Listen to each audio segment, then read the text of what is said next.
누가 철학과 헛된 속임수로 너희를 사로잡을까 주의하라. 이것은 사람의 전통과 세상의 초등학문을 따름이요 그리스도를 따름이 아니니라. 그 안에는 신성의 모든 충만이 육체로 거하시고 너희도 그 안에서 충만하여졌으니 그는 모든 통치자와 권세의 머리시라. 또 그 안에서 너희가 손으로 하지 아니한 할례를 받았으니 곧 육의 몸을 벗는 것이요 그리스도의 할례니라. 너희가 세례로 그리스도와 함께 장사되고 또 죽은 자들 가운데서 그를 일으키신 하나님의 역사를 믿음으로 말미암아 그 안에서 함께 일으키심을 받았느니라. 또 범죄와 육체의 무할례로 죽었던 너희를 하나님이 그와 함께 살리시고 우리의 모든 죄를 사하시고 우리를 거스르고 불리하게 하는 법조문으로 쓴 증서를 지우시고 제하여 버리사 십자가에 못 박으시고 통치자들과 권세들을 무력하여 드러내어 구경거리로 삼으시고 십자가로 그들을 이기셨느니라. 오늘은 예수 그리스도 안에 살라라는 제목으로 함께 하나님 말씀 나누겠습니다. 여러분 투표하셨습니까? 오늘이 보궐선거가 있는 날인데요. 저희 집 주소가 서울특별시 양천구 신정로 273-3 5층입니다. 그래서 저에게도 오늘 서울시민으로서 생애 처음인 것 같아요. 서울시민으로서 재보궐선거 투표권의 의무와 권리가 주어졌습니다. 왜냐하면 저의 행정구역상 소속이 서울특별시이기 때문에 그렇습니다.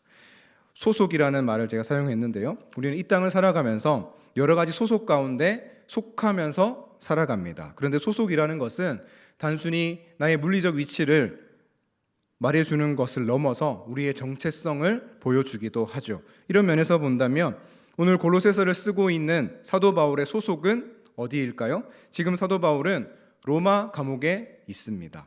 미결수의 신분으로 가택연금 상태에 있습니다. 바울은 로마의 죄수라는 소속 상태에 있는 것입니다.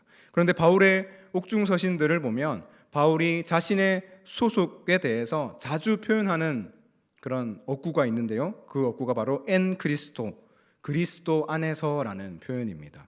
이것이 바울의 정체성입니다. 빌립보서 1장 13절 말씀을 보시면 이러므로 나의 매임이 그리스도 안에서 모든 시위대 안과 그 밖의 모든 사람에게 나타났으니, 사도 바울은 죄수로 매인 그 순간에도 자신은 어디에 있다고 하죠? 그리스도 안에 속해 있다라고 분명히 말하고 있습니다. 바울이 죄수의 신분을 부정하는 것이 아닙니다. 세상과 동떨어져 있겠다, 그런 이상주의를 말하는 것이 아닙니다. 자신의 소속 중에 하나로 죄수의 신분도 생각하고 있습니다. 그런데 바울이 가장 중요하게 여기고 생각하는 소속이 바로 그리스도 안에서라는 소속이라는 것입니다. 그의 육체는 감옥 안에 있었습니다. 그러나 그는 동시에 예수 그리스도 안에 있었습니다. 비록 그의 몸은 쇠사슬에 묶여 있고 감시자들의 매서운 눈초리를 피할 수가 없었죠. 뜻대로 이동할 수도 없고 마음껏 무슨 일을 할 수도 없었습니다. 다른 사람이라면 아마 숨막히는 상황이었을 것입니다. 하지만 그는 예수 그리스도 안에 소속되어서 어떤 누구보다도 가장 큰 자유와 평안을 누리고 있었습니다. 오히려 감옥이라는 특수 상황이 바울에게는 예수 그리스도 안에 있는 것이 어떠한 것인가 더 깊이 경험할 수 있는 기회였습니다. 그래서 바울은 지난주 말씀 골로새서 2장 6절 말씀에서 이렇게 고백합니다. 그러므로 너희가 그리스도 예수를 주로 받았으니 그 안에서 행하라. 우리의 주인 되신 예수 그리스도 안에서 행하고 그 예수 그리스도 안에서 인생을 살라라고 우리에게 권면하고 있습니다. 주 안에 사랑하는 성도 여러분, 여러분의 소속은 어디에 있습니까? 우리는 예수 그리스도 안에 소속되어 있음을 믿으시기를 간절히 소망합니다. 이 세상의 어떤 소속보다도 가장 큰 기쁨과 평안을 주는 소속, 이 세상의 어떤 소속보다도 나에게 참된 자유를 주는 소속, 이 세상의 어떤 소속보다도 나의 가슴을 가장 뛰게 만드는 소속이 바로 예수 그리스도 아니다라는 고백이 될 수 있기를 간절히 소망합니다. 그렇다면 예수 그리스도 안에 살라라는 이 바울의 권면이 가지고 있는 보다 구체적인 의미가 무엇일까요? 오늘 말씀을 통해 함께 세 가지로 살펴보기 원합니다. 첫 번째, 바울은 예수 그리스도 안에서 충만하라라고 우리에게 권면하고 있습니다. 여러분, 인간은 하나님 한 분만으로 만족하고 충만하도록 그렇게 창조되었습니다. 그런데 에덴에서의 실패 이후에 인간이 변질되었죠. 하나님만이 참된 만족이요 충만이신데 하나님이 아닌 다른 것으로 허기를 채우려고, 하나님이 아닌 다른 것으로 갈증을 해소하려고 무의미한 시도를 계속 되풀이하는 비참한 존재가 되어버렸습니다. 이것은 인간의 오고 오는 역사 가운데 계속해서 되풀이되었습니다.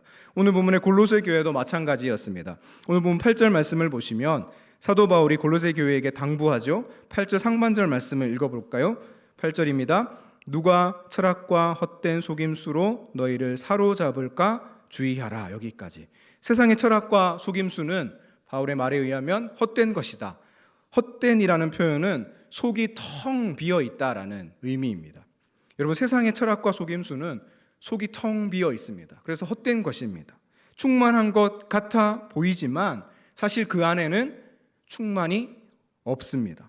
바울은 속이 텅 빈 헛된 세상 가치관에 주의하라고 하는데 어떻게 주의하라 그러죠? 사로잡힐까 주의하라. 이 사로잡히다라는 표현은 노략질 당하다, 포로로 잡히다라는 전쟁 용어입니다.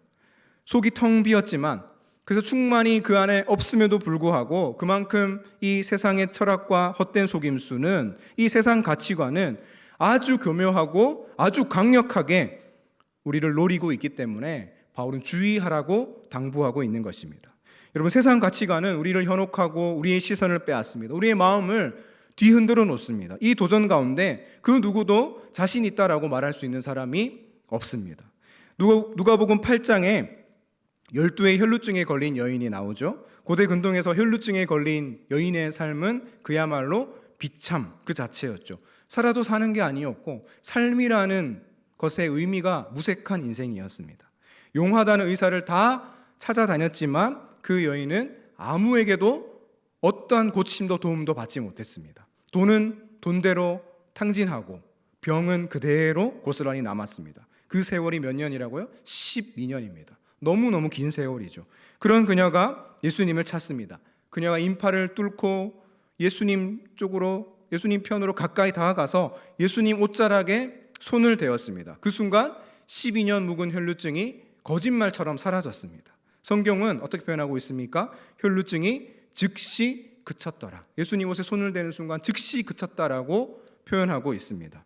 여러분, 즉시라는 이 표현에 의하면 우리가 추측할 수 있겠죠. 이 여인이 예수님 옷에 손을 댄 시간이 몇 초 정도 될까요? 제 생각에는 길게 잡아도 5초 정도, 그 이하가 아닐까 생각합니다. 여러분, 12년 동안 혈루증에 고통당하던 여인이 5초 만에 이 혈루증을 거짓말처럼 고침받았습니다. 이 여인에게 12년은 오직 고통뿐이며 암흑의 시간이었습니다. 너무너무 긴 시간이었습니다. 그런데 5초의 이 짧은 시간은 생명의 주인이신 예수님께 고침받은 아주 짧은 찰나의 시간이었습니다. 결과적인 이야기지만 이 혈루증 여인은 12년이 아니라 이 5초를 선택해야만 했습니다. 이 혈루증 여인 이야기는 혈루증 여인의 믿음이 참 대단하다, 그 인파를 뚫고 들어가서 예수님 옷자락에 손을 댄 믿음이 정말 대단하다라고 그런 관점에서도 볼 수 있지만, 세상 가치관에 텅 비고 헛된 이 세상의 가치에 여전히 몰두하며 살아가는 이 세상의 사람들, 이 세상을 헤매이고 살아가는 사람들의 단면을 그대로 보여주기도 합니다. 혈루증 여인은 무엇을 믿었습니까? 12년 동안 의술을 믿었고 또 12년 동안 용하다는 의사를 다 찾아다닐 만큼 충분히 가지고 있었던 자신의 재력을 믿었습니다. 하지만 그녀가 믿었던 의술도, 그녀가 믿었던 세상도, 그녀가 믿었던 재력도 그녀에게 아무런 해결책을 주지 못했던 것입니다. 그녀는 12년의 호송 세월을 보냈고 그 12년 동안 아무런 답도 찾지 못했습니다. 그만큼 이 세상의 가치관은 교묘하고 강력하게 우리를 현혹하고 우리의 시선을 헛된 것으로 빼앗아서 우리의 발걸음을 헛된 곳으로 향하도록 헤매이도록 만드는 그런 강력한 힘이 있다라는 것입니다. 그래서 우리 중에 그 누구도 이 세상 가치관에서 나는 자유롭다라고 말할 수 없는 것입니다. 바울은 계속해서 말합니다. 8절 하반절 말씀을 보시면 그 다음 말씀인데요, 이것은 사람의 전통과 세상의 초등 학문을 따름이요 그리스도를 따름이 아니니라. 바울은 세상의 가치관을 따르는 삶은 그리스도를 따르는 삶이 아니라 사람의 전통과 세상의 초등학문을 따르는 삶이다라고 말하고 있습니다. 특별히 여기 초등학문이라는 것은 초등학교 교육, 학교 교육을 말하는 것이 아니라 좀 더 정확하게는 세상을 살아가는 이치, 세상 이치에 해당되는 단어입니다.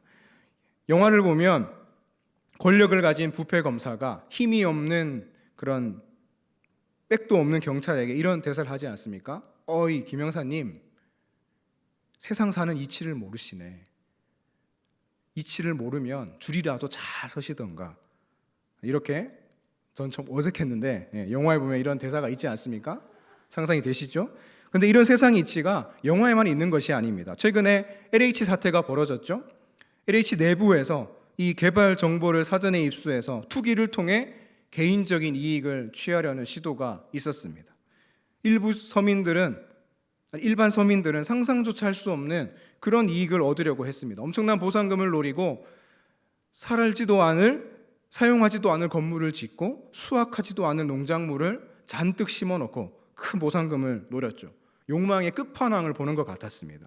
이 한 판만 잘 먹으면 회사에서 잘리더라도 평생 벌 돈보다 더 많은 돈을 벌 수 있는데 왜 안 하겠느냐, 하지 않을 이유가 어디 있느냐라는 그런 씁쓸한 카톡 대화도 공개가 되었습니다. 그들에게는 그렇게 하는 것이 세상 이치를 따르고 살아가는 방법이었습니다. 영화 대사처럼 모르면, 능력 없으면 줄이라도 잘 서서 세상 이치에 자신의 모든 마음과 정신을 그대로 내어주며 살아간 것입니다. 그런데 1세기 당시 고대 근동에도 이러한 세상 이치가 있었습니다. 당시 사람들은 영적인 것을 추구하는 사상이 팽배했습니다. 그래서 대표적인 경우가 영지주의였죠. 골로새 교회도 피해갈 수 없었는데 우리 오늘 보면 9절 10절 말씀을 같이 읽어보겠습니다. 9절 10절입니다. 시작.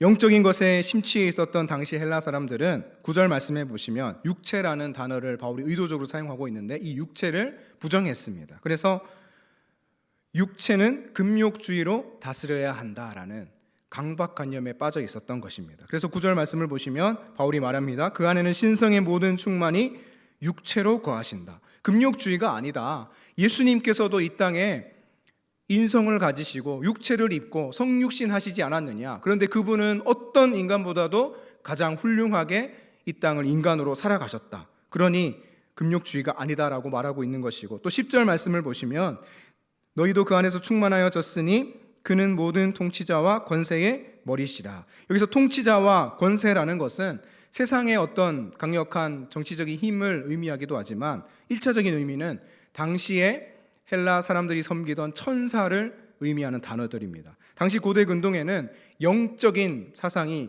팽배했다고 했었죠. 그래서 영적인 존재인 천사들, 이 천사들을 잘 섬기면 영적인 이득을 볼 수 있을 것이다라는 그런 생각이 있었습니다. 바울은 이 천사 숭배 사상을 정면 반박하고 있습니다.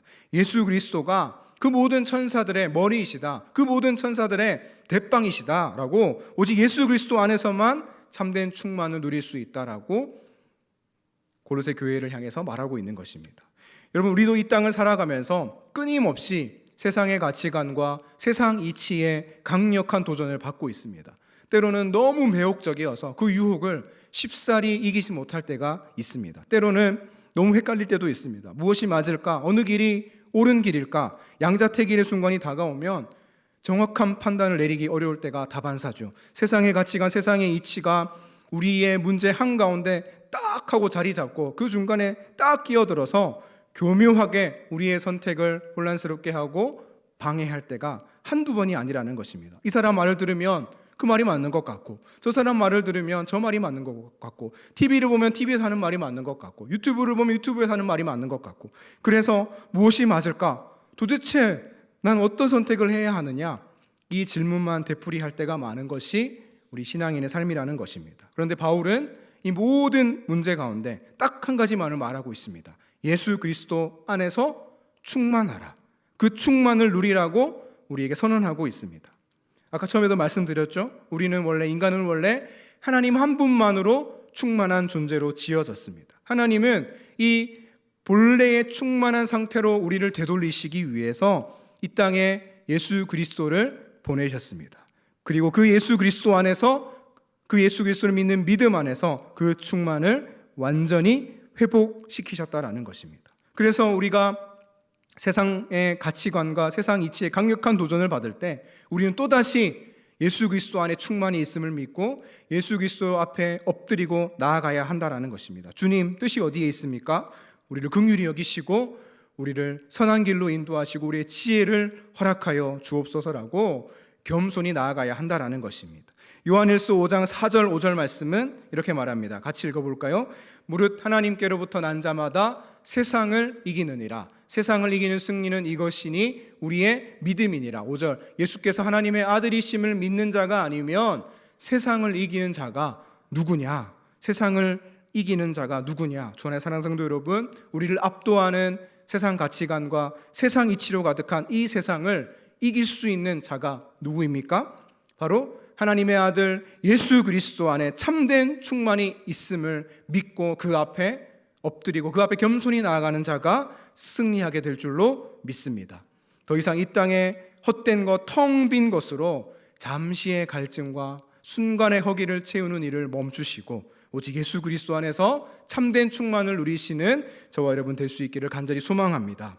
두 번째로 예수 그리스도 안에서 사는 것은 무엇을 의미합니까?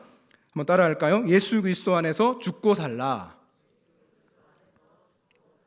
11절 말씀을 보시면 바울은 할례를 언급하고 있죠. 우리 11절 말씀 읽습니다. 시작.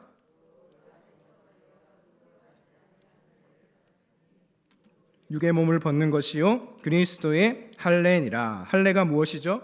남자의 생식기의 끝을 잘라내는 유대인의 의식이었습니다. 하나님께서 이스라엘 백성들에게 구별된 하나님의 백성으로서의 표식으로 이 할례를 제정하셨습니다. 구약 배경에서 보면 이 할례는 당시의 고대 근동에서 타 종교에도 흔히 하는 행위였습니다. 흔히 사용하던 방식이었습니다. 그런데 하나님께서 이 할례의 방식을 택하신 이유는 무엇입니까? 할례를 행하는 남자의 생식기가 바로 생명의 근원이었기 때문입니다.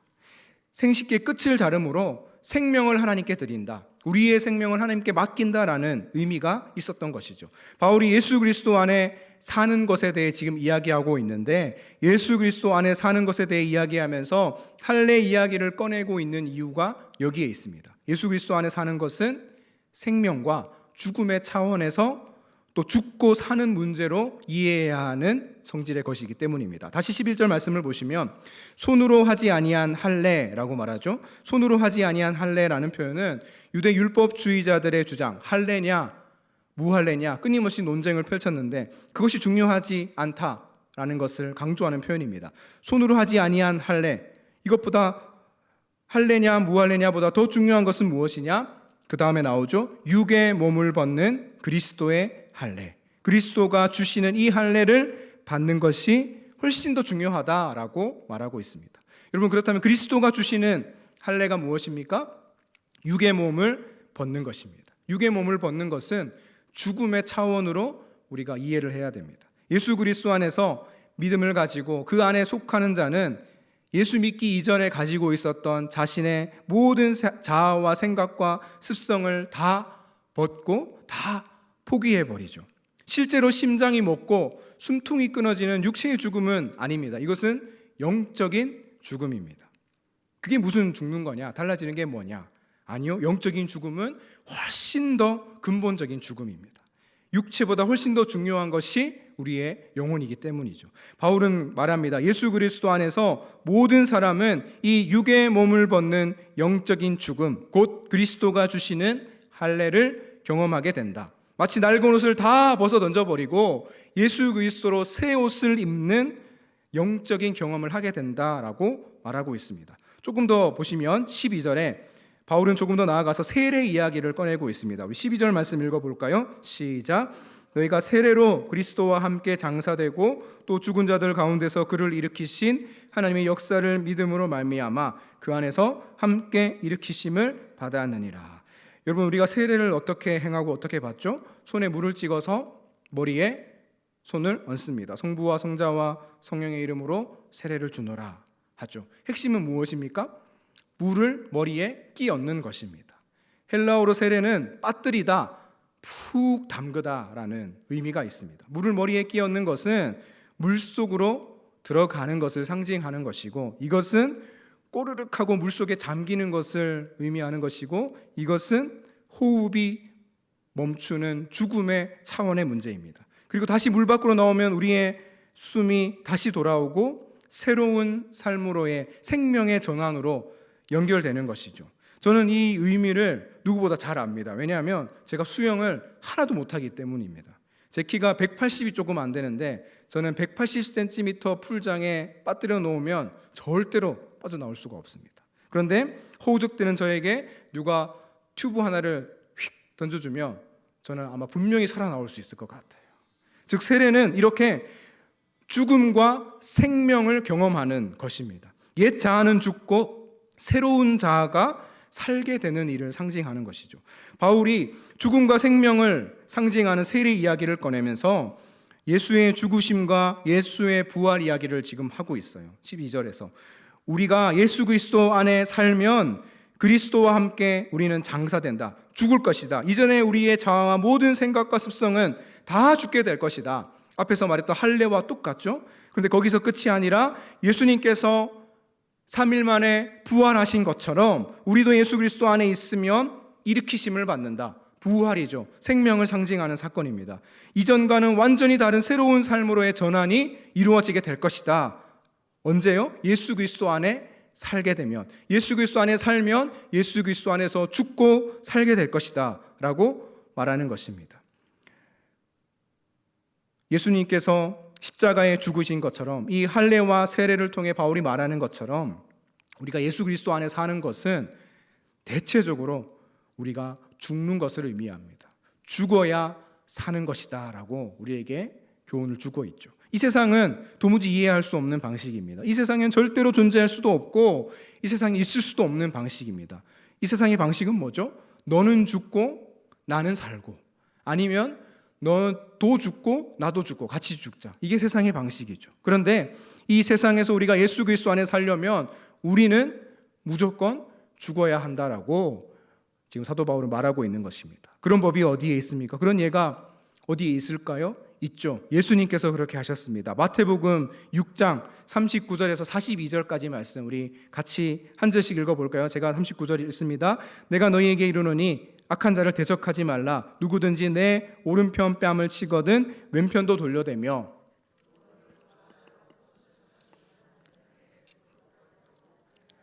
또 누구든지 너를 억지로 오리를 가게 하거든 그 사람과 십리를 동행하고, 내게 구하는 자에게 주며 내게 꾸고자 하는 자에게 거절하지 말라. 여러분, 이게 가능한 일입니까? 이 세상의 원리로? 제가 아멘이시죠? 라고 물으면 아마 아멘하고 별 생각 없이 아멘하시고 세상으로 돌아갔다가 내가 왜 죽어? 하고 돌아오실 분이 분명히 있을 것 같습니다. 그런데 이 일을, 내가 계속해서 죽어야만 하는 이 일을, 이 도무지 불가능한 일을 가능으로 바꾸게 하는 원리가 딱 한 가지가 있습니다. 바로 사랑이죠. 사랑하면 앞에서 읽었던 그 불가능한 일, 이 세상에서 도무지 일어날 수 없는 일이 가능해집니다. 우리가 사랑을 오해할 때가 있습니다. 우리는 사랑을 때로는 이해, 인내, 방관으로 오해할 때가 있어요. 이해하고 인내하는 수준으로는 불가능하죠. 오른편 뺨을 맞았습니다. 아, 이해합니다. 제가 참겠습니다 하고 다시 고개를 돌려대 다시 왼뺨을 탁 치면 그때도 한 번 더 이해합니다. 참겠습니다.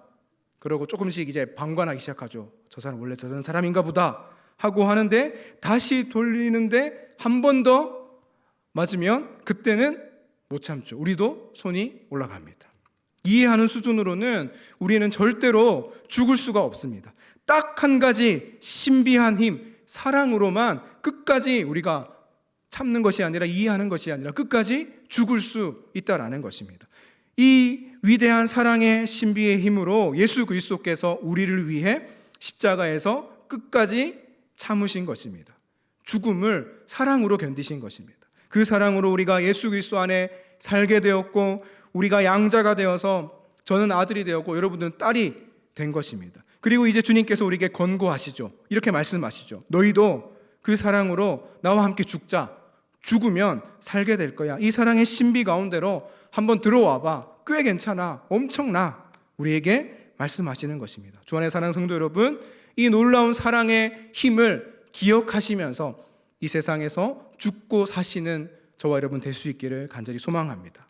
사랑하는 것 쉽지 않습니다. 놀라운 사랑의 힘을 기억하는 것 쉽지 않습니다. 그런데 한 가지 팁을 드리면, 도저히 사랑할 수 없을 때, 한데 나도 후려 갈기고 싶어서 내 두 손이 부들부들 떨릴 때 자신에게 복음을 전하는 겁니다. 우리는 복음을 딴 사람한테만 전한다고 생각하는데 우리 자신에게 복음을 전하는 거예요. 어떤 복음이죠? 주님께서 나를 사랑하셨잖아. 주님께서 나 때문에 끝까지 참으셨잖아. 주님께서 그 사랑을 나에게 증명해 보이셨잖아. 이렇게 나 스스로에게 복음을 전한다면 우리는 점차 예수 그리스도의 사랑을 살아내게 될 줄로 믿습니다. 오늘도 예수 그리스도 안에서 죽고 결국 마침내 사시게 되는 저와 여러분 될 수 있기를 예수 그리스도의 이름으로 축원합니다.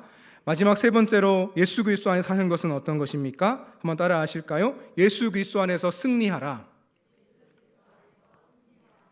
예수 그리스도 승리하라라는 것을 의미합니다. 13절 말씀을 보시면 또 범죄와 육체의 무할례로 죽었던 너희를 하나님이 그와 함께 살리시고 우리의 모든 죄를 사하셨다. 우리는 범죄와 육체의 무할례로 이미 죽었었습니다. 그런데 그런 우리를 하나님께서 예수 그리스도와 함께 살리셨고 모든 죄를 사하셨습니다. 믿으시죠, 여러분? 하나님께서 우리를 살리시고 우리를 사하셨음을 믿으십니까? 우리를 구원하셨음을 믿으십니까? 아멘이시죠? 그럼에도 불구하고 우리가 구원을 믿지 못할까 봐, 그 구원의 승리를 만끽하지 못할까 봐 하나님께서 하신 일이 있습니다. 예수님께서 하신 일이 있습니다. 우리는요, 나는 죄인이잖아, 내가 염치도 없이 어떻게 라는 이 죄인 의식을 쉽게 떨쳐버리지 못하는 습성이 있거든요. 그래서 그 습성을 하나님께서 이미 알고 우리에게 하신 일이 두 가지가 있습니다. 먼저 14절 말씀 함께 읽습니다. 시작. 우리를 거스르고 불리하게 하는 법조문으로 쓴 증서를 지우시고 제하여 버리사 십자가에 못 박으시고. 우리를 거스르고 불리하게 하는 법조문으로 쓴 증서가 무엇입니까? 이 사람은 이러이러한 죄를 지었기 때문에, 저러저러한 죄를 지었기 때문에 아무리 좋게 봐줘도, 아무리 많이 봐줘도 탈락, 사형, 회생 가능성 제로, 땅땅 하고 우리에게 사형을 선고한 사형 선고소와 같은 것입니다. 율법의 측면에서 본다면 우리는 점수가 빵점이죠. 완전 불합격이죠. 그런데 주님께서 이 증서를 지우시고 제하여 버리셨습니다. 우리 보는 앞에서 야, 잘 봐 하면서 북 하고 찢어서 없애버리신 것입니다. 우리에게 구원의 자유가 주어진 것입니다. 그런데 구원의 측면은 여기서 끝이 아닙니다. 15절 말씀, 한 단계 더 나아가서 15절 말씀 읽습니다. 시작. 통치자들과 권세들을 무력화하여 드러내어 구경거리로 삼으시고 십자가로 그들을 이기셨느니라. 통치자들과 권세들은 아까 전에 천사를 상징하기도 했고, 또 세상의 어떤 강력한 우리를 대적하는 사단 권세를 뜻하기도 하죠. 통치자들과 권세들을 무력화했다라는 것도 전쟁 용어입니다. 옷을 싹 벗겨버린다라는 겁니다. 고대 근동에서는 승리한 쪽이 패배한 쪽의 포로들의 옷을 싹 벗김으로 우리가 승리했다라는 것을 더 만끽했죠. 구원은 이런 것입니다. 완전한 승리. 포로들은 한쪽에 완전히 무력화되어 있고 한쪽에서는 빵빠레를 울리며 가슴을 활짝 펴고 승리한 개선 장군처럼 자신감 있게 씩씩하게 걸어 들어오는 것이 바로 구원이라고 지금 바울은 말하고 있는 것입니다. 갈라디아서 4장 4절 5절 말씀을 보면 바울은 이것을 좀 다르게 설명하고 있습니다. 같이 읽어볼까요? 시작. 때가 참에 하나님이 그 아들을 보내사 여자에게서 나게 하시고 율법 아래에 나게 하신 것은 율법 아래에 있는 자들을 속량하시고 우리로 아들의 명분을 얻게 하려 하심이라. 때가 참에, 때가 되자 예수 그리스도께서 이 땅에 인간의 몸을 입고 여자의 몸으로 오셨습니다. 여자의 아들로 오셨습니다. 5절 말씀을 보면 어떻게 되어 있죠? 율법 아래에 있는 자들이 속량되었다. 그리고 더 나아가서 5절 하반절 우리로 아들의 명분을 얻게 하셨다. 여러분 속량이라는 것은 잘 아시는 것처럼 노예 시장에 값을 주고 그 노예를 사서 너 이제 자유야, 너 마음대로 해라고 하는 게 속량이죠. 그래서 법조문으로 쓴 증서를 지운 것과 같은 맥락입니다. 자유를 선포한 거예요. 그런데 여기서 구원은 끝이 아니죠. 그 다음 아들의 명분을 얻었다라는 것은 뭐죠? 이 값을 주고 산 노예를 집으로 데려와서 자유다 하고 그냥 내버려 두는 것이 아니라 너 마음대로 살아라고 두는 것이 아니라 집으로 데려와서 종이 아니라 아들로 삼고 양자로 삼고 완전한 모든 유산을 다 상속받을 수 있는 아들로 정하는 것이 바로 아들의 명분을 얻는다는 것입니다. 아까 전에 우리가 봤던 것처럼 전쟁에서 승리한 개선장군과 같은 맥락이에요. 여러분 구원은 이런 것입니다. 우리는 전자의 의미, 속량은 잘 기억하는데 후자의 의미, 아들의 명분을 자주 잊어버리곤 한다는 게 문제라는 것입니다. 여러분 우리에게 하나님께서 영원한 승리를 선포하셨습니다. 우리는 자신감 있게 씩씩하게 가슴을 활짝 펴고 이 세상을 살기만 하면 되는 것입니다. 팀 켈러 목사님은 이것을 이렇게 설명하셨어요. 알고 보면 예수님은 복음을 통해 우리를 사형수에서 석방하신 뒤 목에 명예훈장까지 걸어주셨다. 우리는 영웅으로 영접받고 환대받는다. 마치 위대한 공을 세운 사람처럼 말이다. 주 안에 사랑하는 성도 여러분, 완전한 자유와 아들의 의를 얻는 명분까지 이 구원의 모든 면을 완전하게 누리시는 저와 여러분의 삶이 될 수 있기를 간절히 소망합니다. 이 일들의 근거가 어디에 있습니까? 오늘 보면 14절과 15절 맨 끝에 두 번이나 반복하고 있죠. 십자가에 못 박으시고 또 15절에서는 십자가로 이기셨기 때문에 할렐루야, 십자가가 우리의 근거요 명백한 증거입니다. 여러분 예수 그리스도 안에 살면 또 이 예수 그리스도의 십자가를 온전히 믿고 의지하면 하나님은 더 이상 우리에게 죄가를 묻지 않으십니다. 우리에게 자유를 선포하실 뿐만 아니라 넌 내 아들이야, 위대한 나의 사랑하는 아들이야 라고 우리에게 선언하시는 것입니다. 우리는 예수 그리스도 안에서 참된 승리를 누리게 되죠. 이 승리는 참된 자유며 아들의 명분을 주시는 그야말로 참된 승리라는 것입니다. 주 안에 사랑하는 성도 여러분, 예수 그리스도 안에 살라라는 이 바울의 권면을 우리 마음속에 새기기 원합니다. 그래서 이 구원의 참된 자유와 승리를 누리시며 이 세상을 강하고 담대하게 믿음으로 살아가시는 저와 여러분 될 수 있기를 예수 그리스도의 이름으로 축원합니다. 시간 말씀 기억하며 함께 기도하겠습니다. 우리의 소속은 예수 그리스도 안에 있습니다. 예수 그리스도 안에서 충만함을 누림으로 세상 가치관과 세상 이치를 믿음으로 이기는 우리의 인생 되게 하여 주옵소서. 예수 그리스도 안에서 죽고 살게 하사 십자가의 참된 사랑으로 우리의 오른편 왼편 뺨 다 돌려대며 살아가는 참된 사랑의 삶을 살아가게 하여 주옵소서. 예수 그리스도 안에서 이미 우리에게 주어진 참된 승리와 참된 자유를 누리며 살아가는 우리의 삶이 되게 하여 주옵소서. 함께 주님 이름 부르고 기도하며 나가겠습니다.